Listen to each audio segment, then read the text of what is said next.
మనం భయపడితేనో బాధపడితేనో సమస్యలు తీరో. నువ్వే ఇలా భయపడితే వర్మ ఇంకెంత భయపడతాడు? నువ్వు ధైర్యంగా ఉంటేనే తను కూడా ధైర్యంగా ఉంటాడు. అవును లత, ఆశే మనిషిని బ్రతికిస్తుందంటారు. నీకు చూపొస్తుంది, వచ్చి తీరుతుంది వర్మ. అందుకోసం మన వాళ్లంతా ప్రయత్నిస్తున్నారని నువ్వే అతనికి ధైర్యం చెప్పాలి. అర్థమైందా? అర్థమైంది కాంతమ్మ గారు. భగవంతుడా, నా కొడుక్కి ఎలాగైనా చూపొచ్చేలా చేయి స్వామి.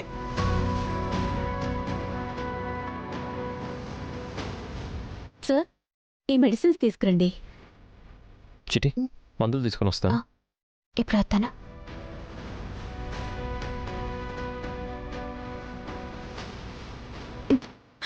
ఏమండి, నేను మన వర్మని చూడకుండా ఉండలేకపోతున్నానండి. మన అబ్బాయి దగ్గరికి వెళ్దాం పదండి. పద.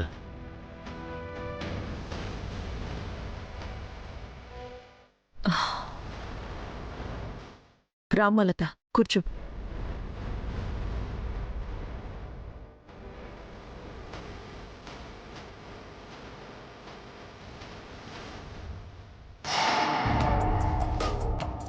ఏంటమ్మా లత, మీ ఆయన కళ్ళు పోయి గుడ్డోడైపోయాడంటగా? అవునా, ఎవరైనా చస్తే తప్ప చూపు రాదంట. నిజమేనే. నువ్వు మీ బాబు చావండి, అప్పుడు మీ కళ్ళని వర్మకి పెట్టిస్తాం. మాకేం దొరదంట. ఏదో పాపం మొగుడికి సూపు పోయి చిన్నపిల్ల బాధపడుతుంది కదా అని ఓదారుద్దామని వచ్చాం. మీ ఓదార్పు కోసం ఇక్కడెవరూ లేరు, వెళ్ళిపోండి. అలాగే పోతామండి. లత కాబట్టి ఇంకా బతికే ఉంది. అదే నాలాంటి మహాపతివ్రత అయితే ఈ పాటికి ఆత్మహత్య చేసుకోనైనా నా మొగుడికి కళ్ళిచ్చుండేదాన్ని. అంటే ఏంటి నువ్వనేది? లతను ఆత్మహత్య చేసుకుని చావమంటున్నావా? ఆ కళ్ళు ఆ పిల్ల మూడికి పెట్టమంటావా? ఆ పెడితే తప్పేముందంట? నా భర్తే నా ప్రాణం, నా భర్తే నా దైవం అన్నప్పుడు భర్త కోసం ఈ మాత్రం త్యాగం చేయలేదా ఏంటి? పళ్ళు రాలగొడతానేమనుకున్నారు? కష్టాల్లో ఉన్న వాళ్ళని ఓదార్చాల్సింది పోయి చావమని సలహాలిస్తారా? అయ్యో రామా, ఆ అమ్మాయి స్థానంలో నా కూతురుంటే సచ్చేదానని చెప్తుంది గాని ఆవిడనెవరూ చావమనట్లే తల్లి. చూడమ్మా లత, పెద్దోణ్ణి, పైగా అనుభవంతో చెప్తున్నాను. చూపులేని జీవితం వృధా అమ్మా. ఆ బ్రతుకు బ్రతికే కంటే అమ్మా దీంట్లో అయినా దూకి చావడం నయ్యం. నోర్ముయ్! నా భర్తని ఎలా కాపాడుకోవాలో, నా భర్తకి ఎలా చూపు తెప్పించాలో నాకు బాగా తెలుసు. నీ ఎదవ సలహాలు నాకేం అక్కర్లేదు. వెళ్ళిపో ఇక్కడి నుంచి. ఇన్నిసార్లు పొమ్మన్నాక మనకేంటి నాన్న? వెళ్దాం పదా. పదమ్మా.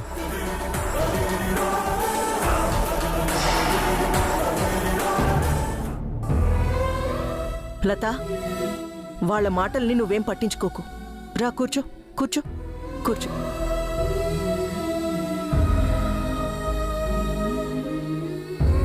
కాంతమ్మ గారు, వాళ్ళన్న దాంట్లో తప్పేముందండి?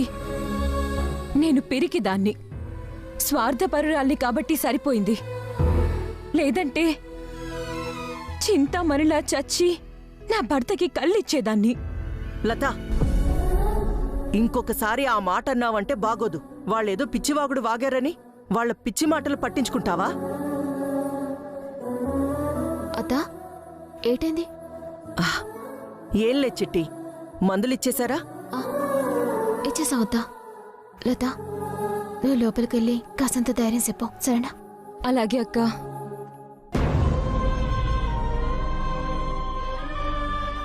బావా, చెల్లి సొత్తుంటే చాలా బాధగా ఉంది బావా. ఏం చేస్తాం చిట్టమ్మా, మంచి వాళ్ళకెప్పుడు ఆ దేవుడు కష్టాలను ఇస్తూనే ఉంటాడు.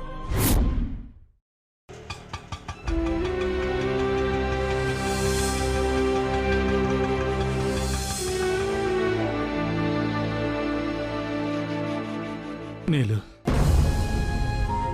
నువ్వు దేవతవే. నేను చేసిన తప్పుని మన్నించి నాకు బెయిలిచ్చి మరీ విడిపించావు. నీ కాళ్ళు పట్టుకుని క్షమాపణ అడిగినా నేను చేసిన పాపం పోదే. నన్ను క్షమించవే, క్షమించు. అలాగే క్షమిస్తాను భాస్కర్, కానీ నువ్వు చేసిన తప్పుని నువ్వు సరిదిద్దుకోగలవా? అంటే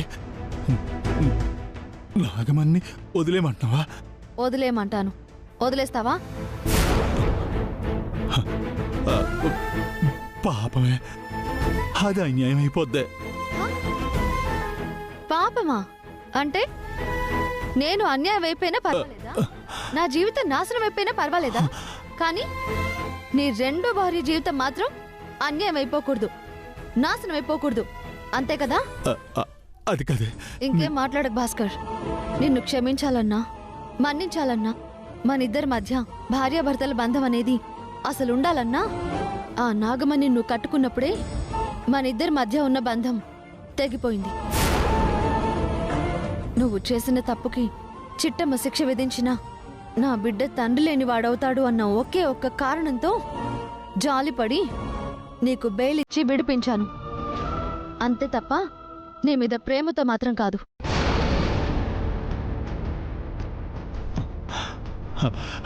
నిలు బంగారం లాంటి పిల్లని బాధ పెట్టాను. కక్కుర్తిపడి రెండో పెళ్లి చేసుకోకుండా ఉంటే సరిపోయేది. ఛీ!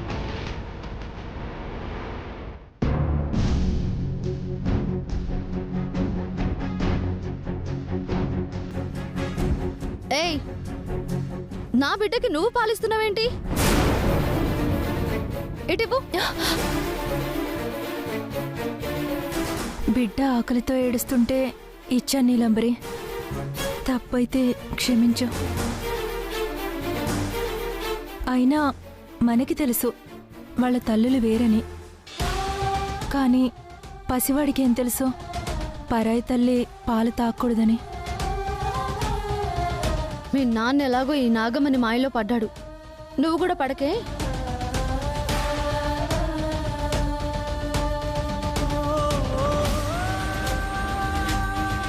అవును, నిన్నెవరు విడిపించారు?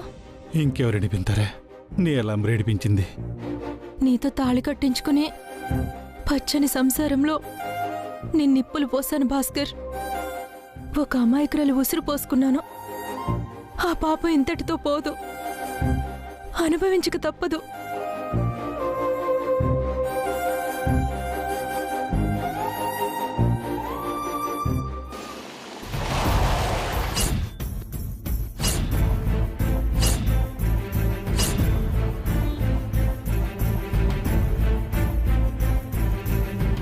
పాపం వర్మ కళ్ళ జరగకుండా ఉండాల్సింది.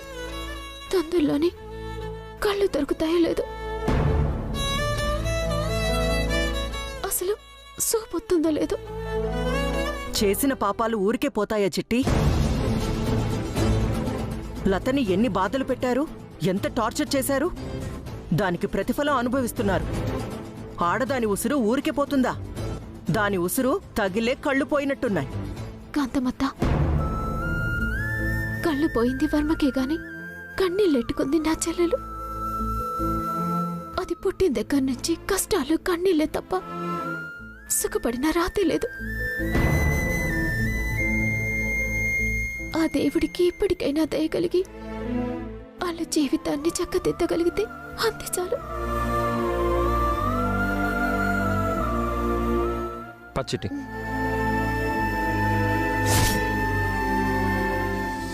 రే అనియా, పోలీస్ స్టేషన్ నుంచి నిన్నెవరు విడిపించారా? నేనే విడిపించాను చిట్టమ్మ.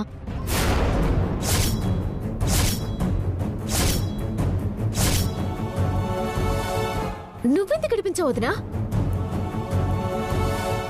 అదే ఉందిగా నాగమణి. ఆవిడ గారు నా కూతురు కాళ్ళు పట్టుకొని ఏడుచుంటుంది. అందుకే ఇదెళ్ళి భాస్కర్ని విడిపించుంటుంది. లేదమ్మా,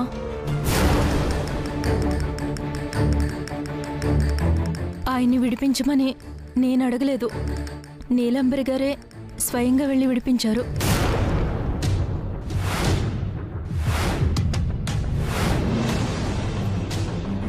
నీలు, నాగమణి చెప్పింది నిజమా? నువ్వే వెళ్ళి భాస్కర్ని విడిపించావా? అవునమ్మా. ఎందుకే? బుద్ధి లేదా? జరిగింది సరిపోలేదా? అమ్మా, ఒక మగాడు బతికి ఉన్న భార్యని కాదని మరో భార్యకి తన జీవితంలో స్థానం ఇచ్చాడు అంటే దానికి కారణం ఏంటో తెలుసా? ఆ మొదటి భార్యలో ఏదో లోపం ఉన్నట్టు, ఆ లోపం వల్లే తనని వదులుకున్నట్టు. నోర్మోయ్, అలా నీకెవరు చెప్పారు? ఎవరు చెప్పడం ఏంటమ్మా, నాకే తెలుసు. నాలో ఏదో లోపం ఉంది కాబట్టి భాస్కర్ మరో ఆడదాన్ని వెతుక్కున్నాడు. నువ్వు దేవత వదినా, నీలో లోపం వెతికితే వాడసలు మనిషే కాదంటాను. చిట్టమ్మా, జరిగిన తప్పుని ఎవరూ సరిదిద్దలేరు. మీ అన్న చేసింది సరిదిద్దుకోలేని తప్పు కాబట్టి అందుకే నేను ఒక నిర్ణయానికి వచ్చాను. ఏంటక్కాది? నేను నా బిడ్డను తీసుకుని నా పుట్టింటికి వెళ్ళిపోదాం అనుకుంటున్నాను.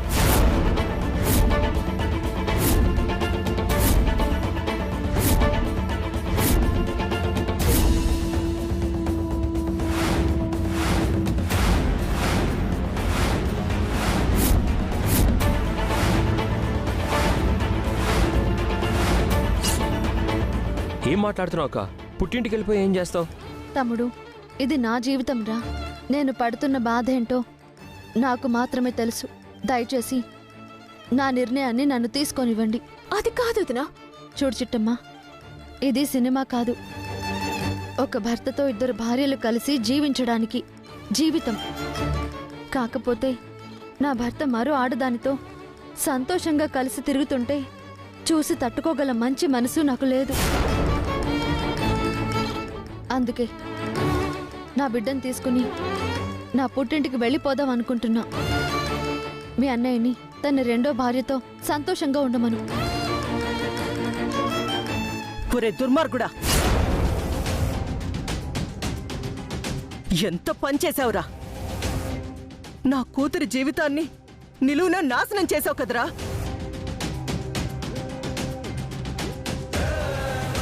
నువ్వు బాగుపడవురా, నువ్వు మట్టి కొట్టుకుపోతావు.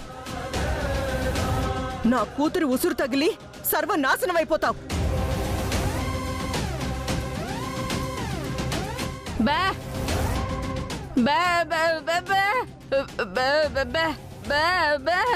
నువ్వు నోర్మోయ్. నీ కొడుకేమో ఆడపిల్లల జీవితాలతో ఆడుకోవడం, నువ్వేవో క్షమాపణలు చెప్పడం.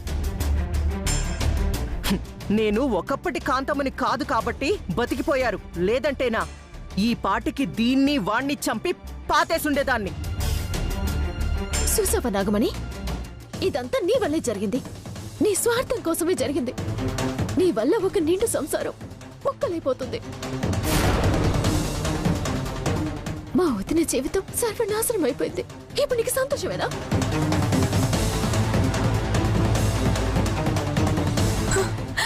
అమ్మ నీలంబరి, నన్ను క్షమించి నీలంబరి.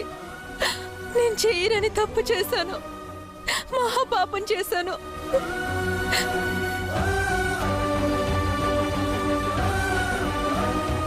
నీ కాపురంలో చిచ్చు పెట్టి పాపం మూట కట్టుకున్నాను. ఈ తప్పుకి ప్రాయశ్చిత్తం లేదు. ఈ సమస్యలన్నిటికీ కారణం నేనే. అందుకే నేనే చచ్చిపోతాను.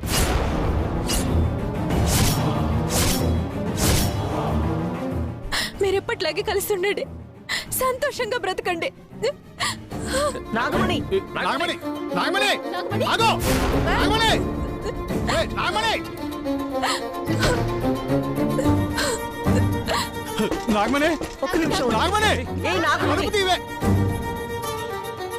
నాగమణి, తలుపు తీ. నాగమణి! నాగమణి, నాగమణి, తలుపు తీ. నాగమణి, నాగమణి! నాగమణి, నాగమణి! ఒసే నాగమణి, నువ్వు చస్తే ఆ కేసు నా కూతురు మడికి చుట్టుకుంటుంది. మేమంతా కలిసి నిన్ను చంపేశావని ఊరంతా చెప్పుకుంటారే. తలుపు తీ. నాగమణి, తప్పకండి. నాగమణి! నాగమణి, అయ్యో. అటు పట్టుకో, పట్టుకో. జాగ్రత్త.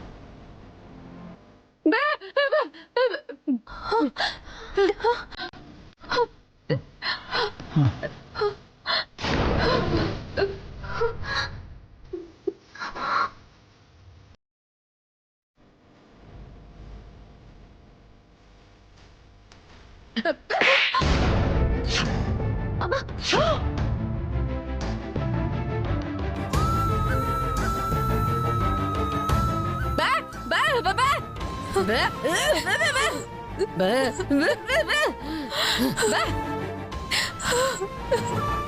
అమ్మా నువ్వు ఆగవే.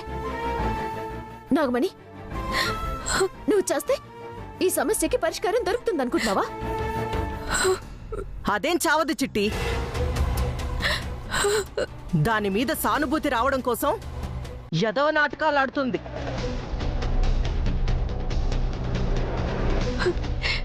ఏదో నాటకాలు ఆడాల్సిన అవసరం నాకు లేదమ్మా. నేను నిజంగానే చేద్దాం అనుకున్నాను.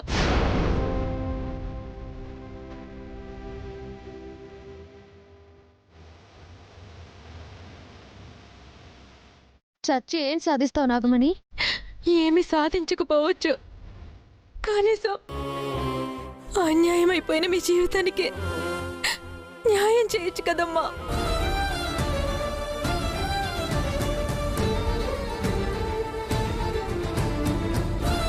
నువ్వు చేస్తే నాకెలా న్యాయం జరుగుతుంది? ఆడది దేన్నైనా భరిస్తుంది, కానీ తన భర్తని వేరే ఆడదంతా పంచుకోవడాన్ని భరించలేదు. అదే నేను చేస్తే మీ భర్త మీకే దక్కుతాడు, మీకే సొంతమవుతాడు. అప్పుడు ఎప్పట్లాగా మీతో పాటు సంతోషంగా ఉంటారు. అందుకే చావాలనుకుంటున్నాను.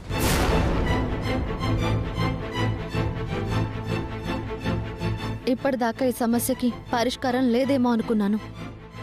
కానీ నా కళ్ళు తెరిపించావు. వదినా, అసలు ఏం మాట్లాడుతున్నావా? అదే చిట్టమ్మా, నా కోసం ఇది చావాలనుకుంది కదా. చావాల్సిన అవసరం లేదు. ఈ సమస్యకి పరిష్కారం నేను చూపిస్తాను. అక్క, నువ్వు చూపిస్తావా? అవును తమ్ముడు, మనసు పెట్టి ఆలోచిస్తే ప్రతి సమస్యకి ఓ పరిష్కారం దొరుకుతుంది. అది ఇప్పుడే నాకు అర్థమైంది. మీరెవరూ నా గురించి బాధపడకండి. నేనే పుట్టింటికి వెళ్ళటం లేదు.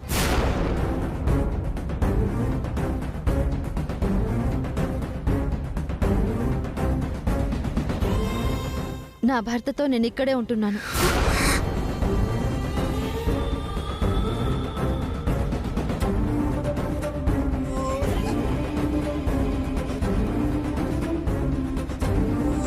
వదినా,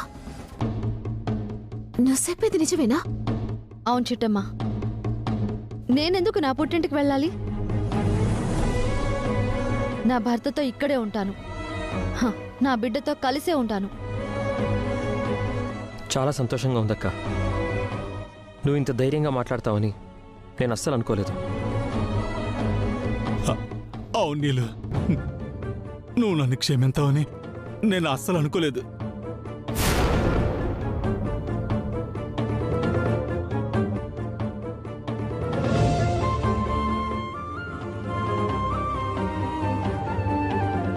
నా వల్ల నీకు ఎలాంటి అడ్డు ఉండదు, నా వల్ల నీకు ఎలాంటి ఇబ్బంది ఉండదు. భాస్కర్ ఎప్పటికీ నీవాడే, నీ భర్తే. నేనెప్పటికీ అతిథినే, అతిథిలాగే వెళ్ళిపోతాను. అతిథి నువ్వు కాదు నాగమణి, నేను. ఈ రోజుతో నా భార్య పాత్ర ముగిసిపోతుంది.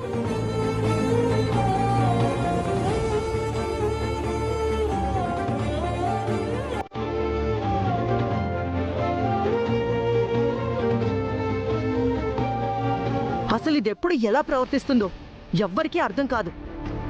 దీని అమాయకత్వంతో చచ్చిపోతున్నాను. ఛ!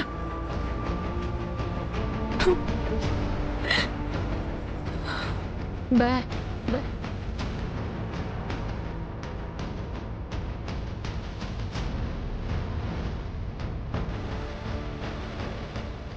బావా, వదిలేటి ఉన్నట్టుండి అంతలా మారిపోయింది. నాకు అదే అనుమానంగా ఉంది చిట్టమ్మ. బహుశా ఆ నాగమణి ఆత్మహత్య చేసుకోబోయేసరికి అక్క ఆ డెసిషన్ తీసుకుందంటావా? లేదు, వదిన మనసులో ఇంకేదో ఉంది. అదేటో తెలుసుకోవాలి.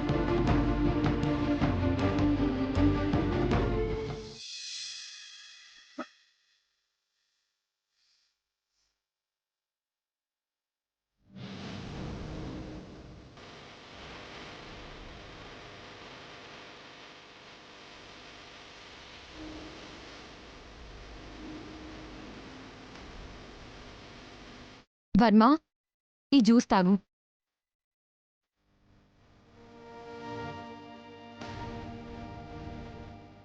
ఏంటా కన్నీళ్ళు? ఇవి కన్నీళ్లు కాదు లత, నేను చేసిన పాపాలకి సాక్ష్యాలు. చచ్చ, ఏంటండి ఆ మాటలు? మీరు పాపాలు చేయడమేంటి? ఒకసారి చూడు, ఒకప్పుడు నేను ఎండని చూడగలిగేవాణ్ణి, నీడని చూడగలిగేవాణ్ణి, పగలు రాత్రిని చూడగలిగేవాణ్ణి. కానీ ఇప్పుడు కేవలం చీకటిని మాత్రమే చూడగలుగుతున్నాను.